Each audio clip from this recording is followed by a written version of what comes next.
Namaste. Many of us have a habit we want to change. And just as often, we try to change someone else's behavior, a partner, a child, an employee. The usual tactic we default to is fear.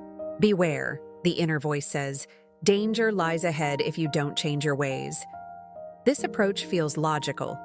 It seems that if we just show people the terrible consequences of their actions, they will surely be shocked into reform. But the scientific evidence shows a very different story. Consider public health campaigns. For decades, we've used graphic warnings on cigarette packs, showing diseased lungs and decaying teeth. Yet, smoking persists. Studies have found that for some smokers, their desire to quit actually becomes a lower priority after seeing these scary images.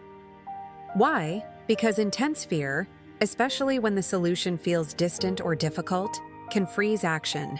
Like an animal in headlights, the human brain often freezes or flees when faced with an overwhelming threat. It's a protective mechanism.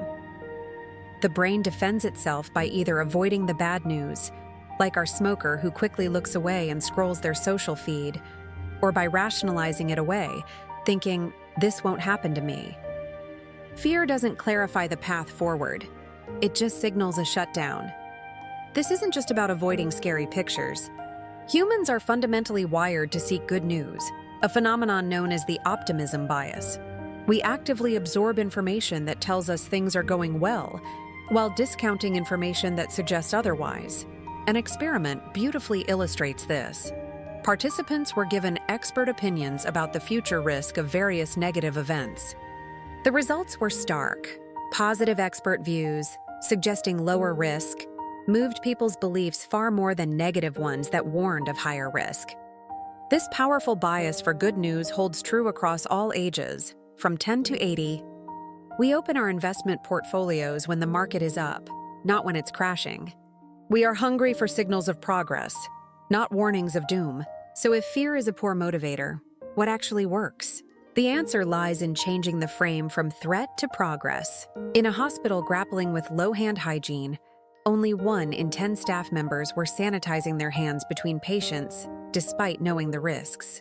Standard warnings failed. Then researchers tried something new. They installed a live electronic feedback board in the hallway. It didn't show warnings.